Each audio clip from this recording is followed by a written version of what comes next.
certo é certo. José Luiz da Atena. Na Bandeirantes. Bom, bom dia, presidente Michel Temer. A situação do Brasil é uma situação difícil. A crise é globalizada. Não há dúvida que a crise é globalizada. Se a crise é globalizada, a gente está no meio dessa crise globalizada. O Brasil meio que escanteado, porque a nossa política internacional não foi uma boa política até agora, foi muito mal gerida a política internacional e há o risco do Brasil se isolar de um mundo que parecia estar são e agora já não parece mais e a gente ficar doente. Era só o que faltava, porque aí cria uma barreira invisível, inclusive nos negócios. Ninguém vai querer comprar qualquer produto de um país que está doente, como o nosso país. Hoje o Brasil é o epicentro praticamente da doença. Não tem vacina e tem muita gente ferida, machucada ou morta. E as pessoas dizem que acabou, não acabou. O artigo que eu li agora do Le Parisien me deixou profundamente preocupado. Eles estão pedindo para o povo ir se vacinar em Paris porque eles têm vacina. Mas o povo também não está indo, porque também não está acreditando mais. Só que em 11 cidades da França, a pandemia aumentou 29%, no país inteiro 50%. Já se prevê uma quarta onda por causa dessa variante Delta, ou talvez uma variante que a gente ainda nem detectou e esteja por aí. Quanto menos você vacina, mais o bicho vai mudando. Agora vem a notícia de que os caras da OPEP estão brigando para reduzir a produção de petróleo. Eu acho que quando eles brigam, eles se entendem, sabe? Porque aí, na verdade, a briga tem um outro objetivo, aumentar o preço do petróleo.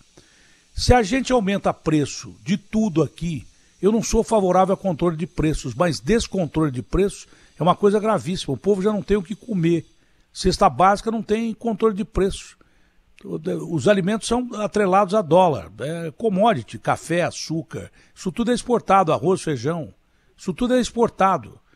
Se é atrelado ao dólar, o dólar cai, a gente não diminui o preço, o cara nem cesta básica ele vai ter. Se você não controla pelo menos o preço da cesta básica, o povo não vai ter o que comer, o que a gente está vendo na rua. Você vê São Paulo com 58 mil pessoas na rua, 58 mil habitantes na maior cidade mais rica do país, terceiro orçamento do Estado, as pessoas morrendo de fome, pegando um copinho de sopa com um filho pequeno no colo, 20 crianças com menos de um ano. 20 crianças com menos de um ano. Famílias inteiras jogadas na rua. Se São Paulo está assim, o resto do Brasil está assim também. Agora, eu não vou nem chegar na crise política, mas do lado econômico, que alguém disse ontem aqui, acho que foi a Joyce, falando sobre o seu governo, que o senhor pegou o maior caos do governo Dilma Manteiga. Essa dupla diária que era que nem Coutinho e Pelé. Eles matavam no peito e faziam gol contra toda hora. Ao inverso do Coutinho e Pelé. Toda hora era gol contra. Foi a maior recessão econômica enfrentada na história do Brasil. E o senhor entregou o país bem, economicamente, dentro da medida que podia entregar, porque senão seria o caos do caos. Não é? E o Brasil pegou a pandemia já no caos do caos. O senhor até que melhorou a situação, os números foram bons em relação àquilo que poderia acontecer, porque o caos estava acontecendo. A Joyce usou até a palavra ponte de novo, que nós usamos naquela entrevista, que o senhor brincou com o Fernando Henrique, olha, a pinguela está virando ponte. Os números da economia estavam subindo ali, naquela parte do governo, e se não fossem percalços, o senhor seria o presidente da República hoje. Agora, economicamente, o senhor que tem experiência disso, né? O cara não precisa ser economista para entender de economia. O povo entende mais de economia que o Paulo Guedes, que também não é difícil entender mais de economia que o Paulo Guedes, que ele entende de economia de faculdade, de prêmios internacionais, mas do povo na rua não entende. Mas o bom presidente como o senhor escolheu sempre gente boa para estar do seu lado na área econômica, que é fundamental. E hoje a área econômica diretamente responde pela área social do país, que está arrebentado, o tecido está esgarçado socialmente.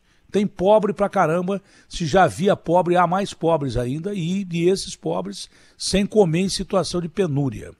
Eu queria que o senhor analisasse, já que com a sua equipe econômica, o senhor conseguiu arredondar os erros do governo da Dilma, né? Conseguiu fazer uma conta de chegada para que não houvesse o caos. Como é que o senhor enxerga o país hoje financeiramente, que de repente, com tanto descontrole de preço, aumentaram a gasolina umas 300 vezes? Aumentaram ontem, anteontem, e de repente agora a crise na OPEP com o petróleo subindo. E aí, se tiver que aumentar de novo o combustível, como é que a gente fica? Como é que o senhor analisa a questão econômica do Brasil? Porque só se fala em questão política. Aliás, nós vamos falar de questão política e rapidamente, se tiver tempo. Eu vou ser mais curta nas minhas perguntas aqui. Mas economicamente, como o senhor salvou o país de um caos que podia ter sido pior, escolhendo gente boa para gerir a economia, o presidente é isso, então o cara é ditador. O presidente não pode ficar determinando as coisas. Tem ministro, tem secretário para isso, né? Como é que o senhor vê a situação econômica do Brasil num mundo globalizado, onde qualquer crise mexe na tranquilidade das águas do lago, né? E gira ondas terríveis, e às vezes essas ondas viram tsunamis. Como é que o senhor vê a situação do Brasil social e economicamente hoje, muito por causa da pandemia? Em primeiro lugar, eu quero dizer que eu estou de pleníssimo acordo com as suas considerações. Eu estou ouvindo você há uns 5 minutos, eu entrei um pouco antes, né? E estou de acordo com as suas ponderações. Realmente há uma situação, digamos assim, dramática no país. Não, convenhamos, não vem apenas de hoje, né? Vem de muito tempo. Essa questão da pobreza extrema, né? Essa coisa de 58 mil pessoas nas ruas, né? Com esse drama que você aponta, com crianças, não é? De menos de um ano, acompanhando os pais, naturalmente o pai, a mãe, enfim, que está nas ruas. Né? Então o governo, o que tem que fazer agora, eu confesso a você que nessa questão dos vários aumentos, né, eu tenho proposto, e acho que não ganhou eco ainda, que nessa questão da Petrobras, dos aumentos de diesel, de gasolina, que houvesse a formatação de um fundo especial na própria Petrobras, né, com, digamos assim, se o lucro dos acionistas privados e acionista público é de X, que fosse X menos um pouco. Esse menos um pouco iria para um fundo, precisamente para o instante em que os preços internacionais variarem, porque você sabe que há essa questão na Petrobras, os preços internacionais variam e varia o preço aqui do combustível no país. Mas se houver um fundo, este fundo pode prover os eventuais possíveis aumentos, portanto, não dando aumento. Esta é uma coisa fundamental. Eu ouvi você dizer também essa questão da energia elétrica, né? Quando você propôs, olha aqui, deveria anistiar. E realmente seria uma solução. Há soluções que em dado momento são consideradas extremas, mas são importantes. Esta da anistia pode ser considerada extrema, mas neste momento em que nós passamos pela pandemia, em que nós passamos com uma dificuldade extraordinária na economia, não há a menor dúvida de que um gesto dessa natureza seria muito bem recebido. Então, a sua proposta é uma proposta muito adequada para esse momento. Não é agora. Nós estamos numa situação, não é, Datena, que em face da pandemia, e você revelou bem quando eu assumi o governo, nós tínhamos um produto interno bruto, um PIB negativo de quase 4%. E bastou que montássemos uma equipe econômica adequada, 1 ano e 6 meses depois, nós tínhamos um PIB positivo de 1,3%. Ou seja, nós superamos dificuldades extraordinárias naquele momento. Este momento também exige medidas extremas. Naquele momento, eu estabeleci um teto para os gastos públicos, né? E você sabe que é uma espécie de autolimitação para o presidente e, naturalmente, até para os parlamentares, né? Os parlamentares querem levar verbas lá para os seus municípios, seus estados, e, face do teto para os gastos públicos, há uma dificuldade maior para tanto. Então, você tem que tomar medidas, talvez, mais duras nesse momento para, por exemplo, recuperar a economia, né? Eu vejo, Datena, que há muita campanha eleitoral já no ano de 2021, e você possivelmente também entra nisso, que seria extraordinário para o sistema político brasileiro, né? Porque a sua presença é uma presença de quem, embora não tendo ocupado cargos públicos, você convive permanentemente, eu diria minuto a minuto, com a realidade brasileira, né? Não só com a realidade local de São Paulo, mas com a realidade brasileira. Há muito tempo você está nisso, de modo que você enriquece qualquer possibilidade de candidaturas que venham aí pela frente. Mas o fato, eu tenho repetido isso também, é que neste momento nós temos, na verdade, que cuidar da economia, da recuperação da economia e de combate à pandemia, né? As vacinas, vou dizer o óbvio, né? A vacinação é importante e parece que está caminhando para uma redução de óbitos, né? E até uma redução de internações, que a essa altura já alcançou cifras estratosféricas. Você sabe, Datena, que há pouco tempo eu vi uma notícia de que lá em Nagasaki, Hiroshima, né, foram 180 mil mortes com aquela bomba atômica. Né? Nós já estamos aqui com 530 mil óbitos, né? Uma coisa extremamente preocupante. Então, nós temos que dedicar este ano, como você vem fazendo, a proposta de recuperação da economia de um lado e, de outro lado, da vacinação plena para verificar se nós superamos essa questão da pandemia. Não é? E eu acho, viu, Atena, que no plano econômico você precisa ter muita credibilidade, tanto interna como externa, porque hoje, convenhamos, eu digo com muita franqueza, as grandes empresas, que eram grandes empregadoras, praticamente já foram liquidadas, perderam-se muitos empregos e tudo isso. Então, você precisa trazer capital externo. Se você não trouxer capital externo, primeiro ponto, segundo, não tiver a possibilidade de aplicação de recursos públicos, porque quando você, por exemplo, lá o nosso Tarcísio Freitas, que faz um bom ministério, ele pleiteia verbas para obras públicas, porque as obras públicas são produtoras de emprego, na verdade, sobre melhorar a condição do país, também produz emprego. Mas você precisa trazer investimentos para cá. E os investimentos que venham para cá não podem, não serão mais rentistas, porque você sabe que os juros aqui no Brasil hoje estão praticamente negativos. Se você verificar o que se paga de juros e a inflação, né, o juro é negativo. Então, quem vier para cá agora virá para investir em atividade produtiva. E essa atividade produtiva é que pode gerar emprego. Isso será de hoje para amanhã?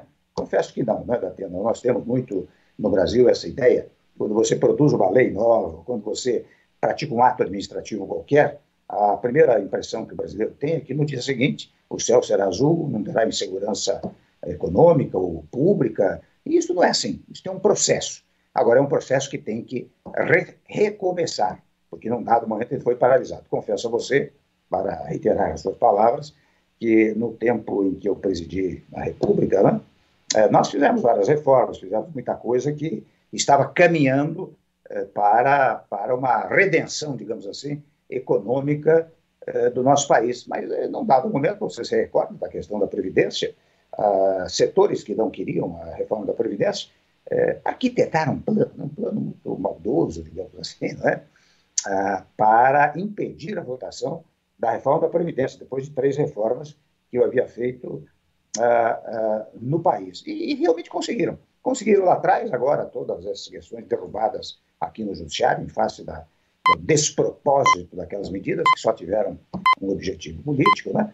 Mas eu acho que nós temos que retomar aquilo que, num dado momento, ficou paralisado. Devo dizer também que você, com as suas pregações, você incentiva muito isso. É uma coisa importante. Você sabe que, no Brasil, as pessoas muitas vezes acham que as palavras não valem muito, mas valem. A pregação vale muito. Eu, nos últimos tempos, não sei se estou falando demais, até não posso prosseguir mais um pouco, porque nesses últimos tempos... Olha, presidente, exatamente por ter sido presidente do Brasil, exercido cargos importantes do Brasil, eu me permito não falar nada e ouvir muito. O senhor pode falar o que o senhor quiser e à vontade, tem que ter o tempo que quiser. Eu estou propondo até, viu, Datena, e eu falo isso toda vez que tenho oportunidade, e você me dá muitas oportunidades, né? Eu tenho proposto muito interessante, fala-se muito em reforma política, né, Datena? E você sabe que a grande reforma política no país, ela vem pela mudança do sistema de governo, não é? Porque, se você me permite, eu dou uma brevíssima explicação, que é a seguinte: você veja, nós temos pedidos de impeachment em todos os presidentes, desde o tempo do presidente Itamar Franco até hoje, foram pedidos e mais de pedidos de impedimento. Primeiro ponto. Segundo ponto, nós temos uma jovem Constituição, 33 anos, vai completar agora em outubro. Nós tivemos 2 impeachments. Eu cheguei à presidência em face de um impeachment da presidente, da senhora presidente. Então, mas tudo isso cria, Datena, um certo trauma institucional e um atropelo até no plano econômico, muitas vezes. Então, você veja, hoje tem cento e tantos pedidos de impedimento do atual presidente. O próximo presidente, seja ele quem for, terá também pedidos de impedimento, porque o presidencialismo, vou usar uma expressão talvez forte, né, no Brasil hoje está roto e esfarrapado.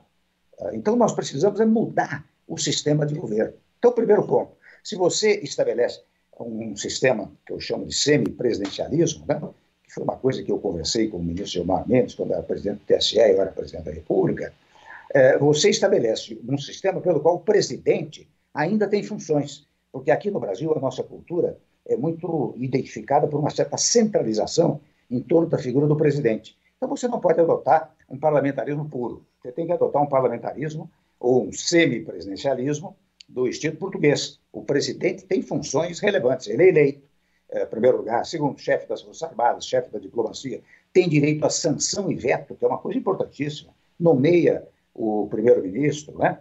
Então, e agora, a chefia de governo, quer dizer, o trato da questão administrativa passa para o primeiro-ministro, que terá sede constitucional no Congresso Nacional, podendo o primeiro-ministro ser ou não parlamentar. Mas, a partir daí, você veja, hoje fala-se muito em redução de partidos políticos, Datena. Você sabe que se você tiver um sistema semipresidencialista, o primeiro-ministro, para ser primeiro-ministro e montar o gabinete, ele precisa ter maioria parlamentar. Se não tiver maioria parlamentar, não tem governo, não é? Só quando obtém a maioria parlamentar é que se estabelece o governo. Então você terá, de um lado, aqueles que apoiam o governo, não é? É a situação. De outro lado, aqueles que não apoiam o governo, a oposição. Conceitualmente, você terá praticamente dois partidos no país. Não é? Seria um trauma de drasticamente eliminar partidos políticos, etc, etc. Segundo ponto. Terceiro ponto, Adriano, é que você dá responsabilidade para o legislativo. Hoje, o legislador, quando quer se reeleger, ele vai levar verbas para o município, verbas para o Estado, e faz essa pregação depois para obter votos. Ora bem, se ele for governo, você, quando apontar o dedo, não vai apontar apenas para o executivo, vai apontar para o legislativo. O deputado, o senador, quando for buscar votos, ele vai dizer, olha aqui, se eu fui situação, veja que eu fiz um bom governo, eu dei certo no governo. Se for oposição, ele dirá, olha, eu critiquei o governo, veja que eu fiz bem, etc, etc. Por isso que eu digo, conceitualmente, você terá dois partidos. E interessante, viu, Datena? No presidencialismo, você também precisa de uma maioria parlamentar. Só que, diferentemente desse sistema que nós estamos propondo, o presidente é eleito, e depois de eleito é que ele busca uma maioria parlamentar. E muitas vezes não é uma maioria parlamentar estável, é instável. Você percebe, você tem comentado isso, os partidos muitas vezes, metade vota com o governo, metade vota contra o governo, de acordo com a tese. Então, eu acho que, por isso que eu digo que o nosso presidencialismo está falido, e olha, nos dias atuais, eu até proponho que isto seja fruto de um projeto aprovado pelo parlamento e depois submetido a referendo popular, para que o povo saiba o que é que vai votar. Então, eu quero eleger presidente, vou eleger presidente, o presidente vai ter tais e quais funções, o primeiro-ministro terá tais e quais funções, não é? Por isso, dá consistência política. E eu propunha isso para 2026. Mas eu vejo uma situação tão dramática no presente momento, especialmente com essa história da terceira via, ou coluna do meio, como se queira chamar, que eu não sei se não se deve estabelecer isso logo para o próximo governo. Você não pode impedir, viu, Datena, que o presidente seja eleito. E um sistema de governo novo não impede a reeleição ou eleição do presidente. Mas eu acho que, em face do momento atual, eu não sei se nós devemos pensar isso agora para aplicar logo na próxima eleição. Desculpe, falei demais. É interessante. Essa mudança de regime é interessante. É interessante. Tem que explicar direito ao povo, né? Seria o regime utilizado por Portugal, depois de golpes e supressão de liberdade, chegou-se a esse regime do semipresidencialismo. O presidente nem é o sujeito que é o ditador e que manda em tudo, eu mando aqui e pronto, acabou, mas nem responde por isso também. Exatamente por ele não fazer isso, ele não responde por isso. Ele não perde o poder, não vira uma rainha da Inglaterra, vamos dizer assim, né? A rainha da Inglaterra aconselha, mas não tem os poderes que um semipresidencialismo daria ao sujeito que está no cargo. Mas não expõe o presidente da maneira que ele é exposto hoje. Se você pega um cara genial, você corre o risco, você pegar um Juscelino, que apareça um Juscelino, nos tempos de hoje nem sei se seria capaz, mas seria capaz, um cara para fazer obras e tal, porque foi um gênio. Você pega um Juscelino, você corre o risco de fazer um herói.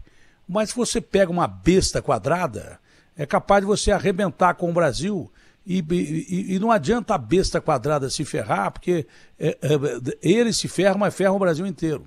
E outra coisa, o parlamentar já tem o foro privilegiado, né? Ele pode fazer a besteira que quiser mais do que todo mundo, que é um absurdo essa questão de foro privilegiado permanecer ainda. Isso é para regime de exceção, para que não matem pessoas, para que não desapareçam com pessoas, não tem mais por que ter foro privilegiado. E na realidade, você dá função ao parlamentar e responsabilidade. Quer dizer que fez coisa errada, não vai cair em cima do presidente da República, não vai ter impeachment em cima do presidente da República, não. Todos vocês que foram eleitos pelo povo e representam o povo vão pagar por isso. Interessa ao próprio sistema funcionar melhor, né, e menos corruptamente, falando bem claramente aqui. Se me permite uma palavra, você sabe que isso acaba com os traumas que o impeachment traz do presidente, né? Se o governo perder a maioria, o sujeito que está lá, o primeiro-ministro com o gabinete, perde a maioria, cai o governo e estabelece-se um outro governo, com toda tranquilidade. Não haverá mais essa instabilidade. Não, e o parlamento tem interesse em ter um primeiro-ministro bom. Na época da Segunda Guerra, por exemplo, tinha lá um ministro que acreditava que o Hitler era bonzinho. Acho que era o Chamberlain. Acreditava que o Hitler era um cara legal, ia fazer acordo de paz e tal. E tinha lá um sujeito que só tinha feito besteira na vida até agora, que era o Churchill. Tinha promovido como comandante em chefe das forças militares na Primeira Guerra, promovido, por exemplo, a invasão de Galípoli, na Turquia, onde morreram mais de 40 mil soldados ingleses. Ele estava morto e enterrado. Só que ele falava desde o começo, esse Hitler é um cara mau. E aí o parlamento inglês derrubou o Chamberlain e botou o Churchill como primeiro-ministro, porque sabia que ele era o responsável diretamente, seria o responsável diretamente, e foi para impedir que o Hitler conquistasse não só a Europa, mas o mundo. O Churchill matou no peito sozinho. Os Estados Unidos entraram na guerra depois da invasão de Pearl Harbor lá na frente, porque não queria. Queria que o Hitler brigasse com o Stalin, que acabasse com o comunismo, ou que os dois se matassem e pronto, acabou. Não interessava os Estados Unidos entrar na guerra. Quando foram atacados, entraram. O Churchill matou no peito e saiu jogando. Nem por isso, depois de ganhar uma guerra importantíssima, né, que foi um flagelo para a humanidade, levou 50 milhões de pessoas, ele perdeu as eleições. Ele perdeu as eleições.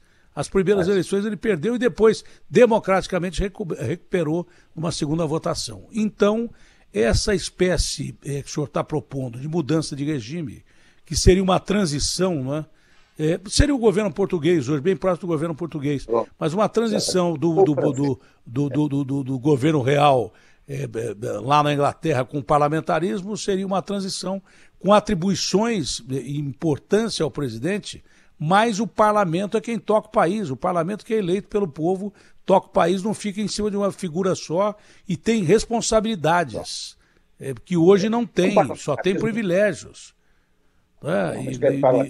Nisso, quando se fala em reforma administrativa, antes disso talvez uma mudança de regime mudasse o governo, tivesse uma necessidade menor de reforma administrativa. É uma coisa complexa, precisa ser explicada, mas acho que o povo entende muito mais do que a gente pensa que entende. Então, o senhor chegou num ponto crucial hoje. Nós mudamos ainda de regime. O senhor vai terminar, mas nós não mudamos ainda de regime. E o regime está muito exposto hoje. Hoje o presidente realmente está exposto como nunca esteve. Eu estava entrevistando o presidente Fernando Henrique aqui e veio um alerta do UOL, que aliás está transmitindo essa entrevista também para o mundo inteiro, como as plataformas todas do Grupo Bandeirantes. Veio um alerta do UOL de que a PGR, por quase que imposição da Rosa Weber, abriria um inquérito contra o presidente da República por prevaricação. Até agora não tinha chegado notícias de corrupção envolvendo o senhor presidente da República. Até agora isso não tinha acontecido. Aconteceu naquele dia e, por acaso, eu estava entrevistando o Fernando Henrique. A pauta era outra. Não tinha nada a ver com isso. Mas veio o alerta e eu perguntei ao presidente Fernando Henrique, falou, Datena, olha, ele está exposto sim, mais do que nunca. Mas eu passei por processo de impeachment e não fui empichado. Acho que seria até bom para que ele fosse examinado e para que ele provasse que não tem nada a ver com isso e tal. Mas realmente agora há um clima para impeachment mesmo, porque chega uma palavrinha que a gente não gosta, mas chega. A corrupção chega ao Planalto, chega perto do Planalto. Haveria clima para esse super pedido de impeachment nesse momento do país? E o senhor acha que, porque o Fernando Henrique falou, depende das ruas, ou da Atena, porque mesmo o cara que recebeu as emendas parlamentares bilionárias lá, vai pensar duas vezes em apoiar o presidente ou não. Não é? O senhor acha que haveria clima para super pedido de impeachment do presidente, abertura agora? O senhor que já enfrentou essa situação, ninguém pode responder melhor do que um ex-presidente como o Fernando Henrique. Ele falou com muita tranquilidade, ele falou, não, eu passei por processo de impeachment e enfrentei. E nunca esteve tão perto aqui o presidente da República por passar por esse processo de impeachment. Haveria clima para isso e situação para isso hoje, no seu ponto de vista, presidente Temer? Eu acho, Datena, o seguinte, toda vez que há uma acusação, você tem que inquirir. Portanto, o inquérito vem da palavra inquirir, né? Você tem que indagar, tem que verificar, tem que investigar, não é? Evidentemente, o processo de impeachment, não é, Datena, não é um processo jurisdicional, ele é um processo político. E sendo um processo político, ele não é pautado pelas provas, porque no judiciário, quando a prova é evidente, não há dúvida, ou você condena, ou você absolve, ou você decreta um pedido, colhe o pedido de quem o faz. No impeachment, é um problema de conveniência e oportunidade. Quer dizer, há um dado momento, eu até tenho um livrinho de direito constitucional, eu dou um exemplo muito concreto. Eu digo, olha aqui, pode haver, por exemplo, um processo de impedimento que começa na Câmara dos Deputados, a Câmara dos Deputados julga procedente a acusação, e quando vai ao Senado, eu dou lá um exemplo no meu livro, não é?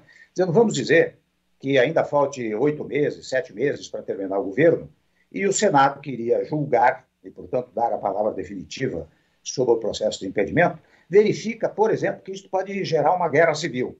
Estou dando um exemplo aqui de terror, um exemplo extremo. Né?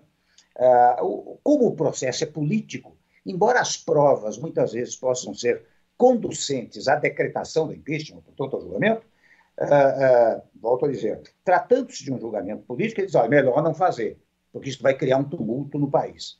Então, eu acho que eu não teria problema nenhum. Você sabe que eu fui objeto de 2 denúncias que, na verdade, foram julgadas pela Câmara dos Deputados. E o quórum é o mesmo quórum do impeachment. Como disse o Fernando Henrique, o presidente Fernando Henrique, não é? Também ele submeteu-se a isso e aquilo e enfrentou. Eu enfrentei também, e como não havia, interessante aí, tem um dado importante que você disse, como não tinha povo na rua, porque quem derruba a presidente da Atena não é o Congresso Nacional, é o povo que influencia o Congresso Nacional. Ou seja, milhões vão para as ruas e daí o Congresso se sensibiliza. Não é?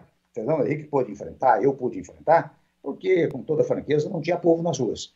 Quando o povo vai para as ruas, daí sim é que sensibiliza o Congresso Nacional e o Congresso Nacional acaba decretando o impedimento. Hoje eu reconheço que o presidente tem recebido inúmeras acusações. A PGR, por exemplo, a Procuradoria-Geral da República, o que eu sei, né, está talvez propondo um processo por prevaricação, coisa semelhante. Né? Eu acho que pode, aí já é um começo. Né? Mas este é um processo jurisdicional, ele não é um processo político. Pode gerar um processo político, ou seja, pode incentivar, por exemplo, o presidente da Câmara, que é o titular da deflagração do processo de impeachment, né? Pode influenciá-lo ao ponto de dizer, olha, vou acolher aqui um pedido de impedimento e mandar processar. Né? Primeiro, eu lamento, porque como eu estou defendendo sempre presidencialismo, eu digo sempre, olha, um desastre, porque a todo momento você tem pedido de impeachment, né? E o mais correto é que as eleições decidam essa matéria, né? Agora, eu reconheço que hoje a situação está ficando cada vez mais, digamos, mais escura, né? Mais desagradável politicamente. Daí porque, eu disse a você há pouco, ao invés de propor o semipresidencialismo para 2026, quem sabe a gente propõe para operar logo no próximo governo, né? Portanto, em 22. Haveria tempo para isso, presidente? Haveria tempo para isso? Você sabe, Datena, eu presidi a Câmara dos Deputados 3 vezes. Você sabe disso. Quando o Congresso quer, ele vota rapidamente. Isso é uma emenda à Constituição, não é? O projeto já está formatado. Nós temos um projeto formatado. É claro que submetido ao Congresso, o Congresso pode melhorá-lo, etc., não é? Colocar as suas observações, mas aprova-se na Câmara, aprova no Senado, e em seguida, você, na eleição, olha aqui, a eleição é em outubro do ano que vem. Na eleição, você acrescenta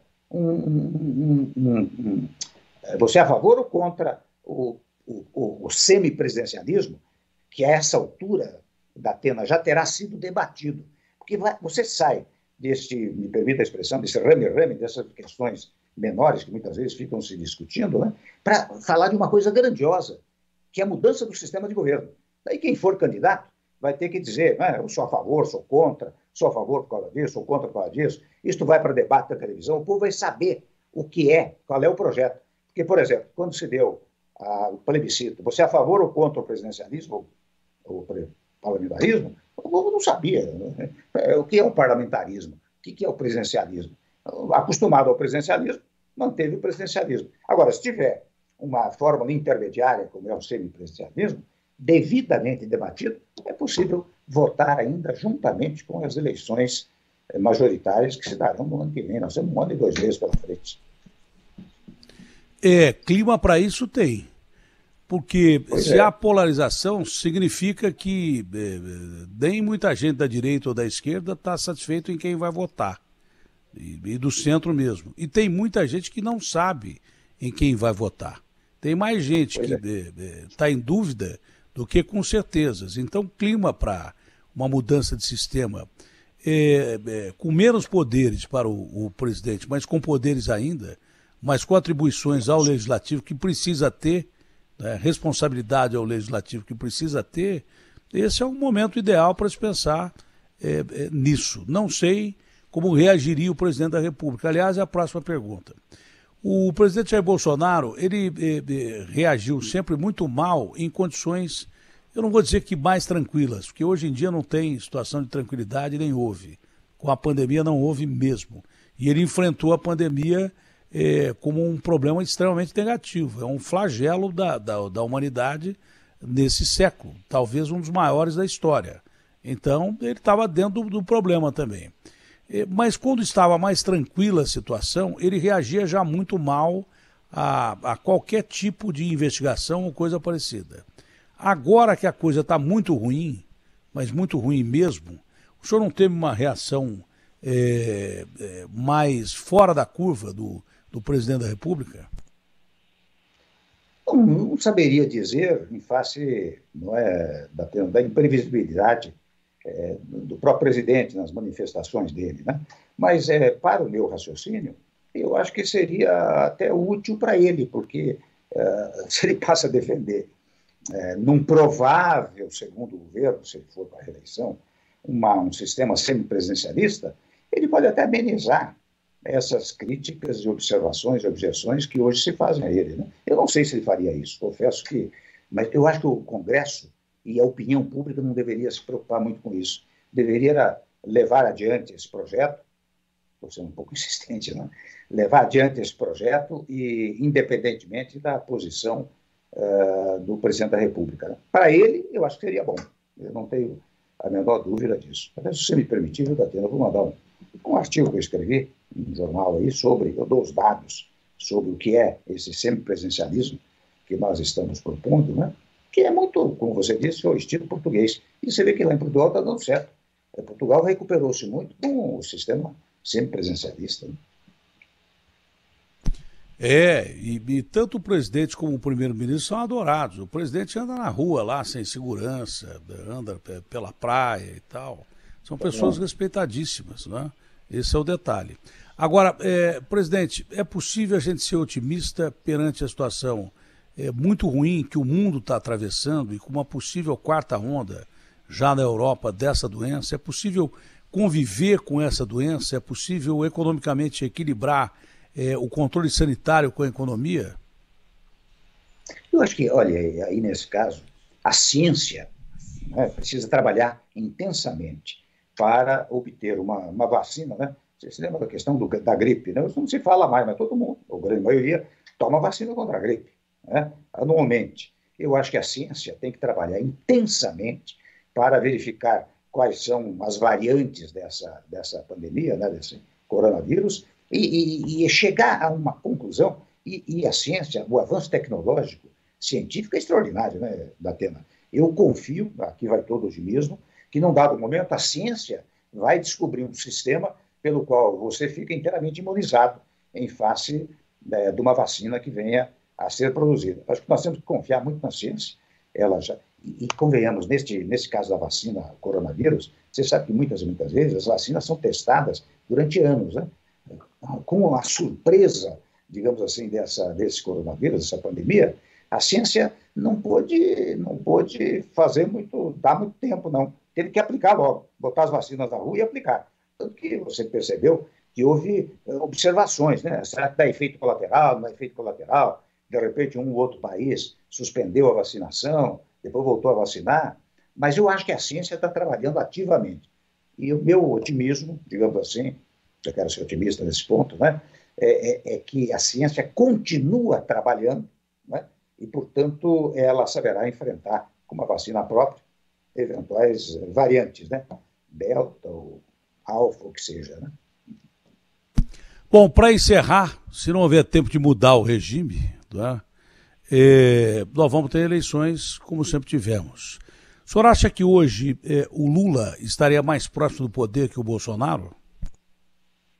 Olha, eu acho o seguinte, eu vou dizer uma coisa que, digamos assim, não é fruto da minha convicção, mas fruto da experiência que nós vivemos. Datena, eu não acredito muito em pesquisa feita 1 ano e meio antes, 1 ano e 2 meses antes, não é? Eu acredito em pesquisa, e olha, muitas vezes você acredita em pesquisa de 10 dias antes da eleição e tem surpresa no dia da eleição. Imagina uma pesquisa feita 1 ano e 2 meses antes, né? Eu acredito no prestígio de certas pessoas. Se me permite um elogio, você de repente só esboçou-se a hipótese da sua candidatura, você já foi para 7%, 8%, 9%, né? O que é o prestígio pessoal seu, não é? Que é uma coisa importante neste momento. Mas o mais, eu acho que as pessoas vão esperar as eleições, vão chegar os debates das eleições, não é? A campanha tem 45 dias. Você, por exemplo, será lançado, quando lançado for, 45 dias antes do pleito eleitoral, né? E todos serão lançados nesse período, né? Então, eu acho que pesquisa agora serve, bom, ela, digamos, ela retrata a situação do momento atual. Ela não pode, previsivelmente, né, retratar uma situação que vai se dar daqui a 1 ano e 2 meses. Então, eu acho que tem esperança para todos, né? E até para o Bolsonaro, porque não esqueça, do jeito que está ruim hoje, se houver uma mudança no controle da doença, se descobrirem aí uma vacina eficaz contra variantes, e que a economia se recupere e que o povo comece a ter emprego, pode mudar a situação dele completamente, que hoje é muito ruim, pode mudar. Então é muito cedo mesmo para falar em eleição, eu acho gozado. Por isso que eu não estou nem discutindo isso de eleição, as pessoas me ligaram ou continuam me ligando. Eu me filiei a um partido, o partido já resolveu me lançar candidato a presidente. Eu digo, olha, eu quero ser candidato. Eu vi hoje uma discussão hoje muito bacana no UOL, né? Estava lá o Sakamoto e 2 jornalistas fantásticos, uma jornalista e um jornalista, e todos eles tiveram razão no que eles comentaram. O Datena, ele sai candidato, mas no fim ele desiste e tal. Não é que eu desisto, é quando eu vejo que, de repente, com quem eu estou correndo, eu não vou chegar lá, e se chegar lá não vai ser o que eu queria, realmente eu refutei as candidaturas anteriores. Isso não significa que eu vá ser candidato. ou que eu não vá ser candidato. Eu quero ser candidato, dessa vez mais do que qualquer outra vez, mas eu me recuso a me lançar candidato a qualquer coisa, mesmo porque o meu foco sempre foi o Senado, tá? O meu foco sempre foi o Senado, para começar pelo Senado, não é? Vai entrar na política, e acho que realmente agregaria alguma coisa ao país, não só com as minhas ideias, mas com a minha forma de pensar. Eu sempre estive muito perto do povo, exatamente por ver problemas do povo todo dia. Todo dia eu faço política. Todos nós fazemos política. Mas eu faço política intensamente, vendo o que acontece com o povo. Mas eu me recuso a me lançar candidato a qualquer coisa. O partido pode lançar, mas eu me reservo o direito de, no momento certo, no momento adequado, escolher aquilo que eu poderei ser candidato, inclusive não só com base científica, com base de pesquisa, mas com a situação do país no momento. É muito cedo. Está todo mundo falando que não é hora de discutir política e só estão falando em política, esquecendo de outras coisas mais importantes. Só estão falando de política. Ah, não, é muito cedo e tal. Então, por enquanto eu sou candidato. Aqui sou candidato? Não sei. Se alguém me torrar muito a paciência, eu dou uma bica na bola para cima mesmo. E não sou candidato a nada, como das outras vezes eu refutei. Porque o Witzel me perguntou isso, eu sempre respondo. Por que você refugou 3 ou 4 vezes? Eu falei, para não passar o ridículo que o senhor está passando, de ser empichado, de colocar a sua mulher e o senhor quase na cadeia. Então, se você escolhe opções erradas para chegar ao governo, não é nem por você. Às vezes quem você coloca lá te coloca numa encrenca tão grande que você passa a fazer parte de um imbróglio que não é aquilo que você queria. Não ajuda o povo e além de não ajudar o povo, atrapalha a nação e você mesmo se mete numa enrascada terrível. Você só deve atravessar o Rubicon, só atravessar o rio para enfrentar Roma, se você tiver um exército em que você confia. Porque não adianta só o general. Você tem que ter gente que você confia. Se no meio do caminho você desconfiou, o Rubicon é um rio que quando você atravessava, você ia enfrentar o maior império do mundo. Então, para atravessar o Rubicon, dizia já o Tancredo, que falava isso, não tira o sapato antes de atravessar o rio. Tirou o sapato, atravessou o rio, vamos pro pau, vamos enfrentar Roma. Mas é porque o cara sabia que tinha condição de vencer Roma. Normalmente perdia, mas está imposto no jogo. Agora, se você não confiar em quem você vai, meu amigo, e você vai conhecendo as pessoas com o tempo. Confiando, eu não tenho medo de ser candidato a nada. Confiando, eu sou candidato a qualquer coisa. O que foi dito no podcast é que as pessoas falam, o Datena aproveita essa situação para aparecer e tal. Pô, eu não preciso aparecer o que eu já apareci da minha vida. Olha, agora isso, que antes eu já fiz muito mais.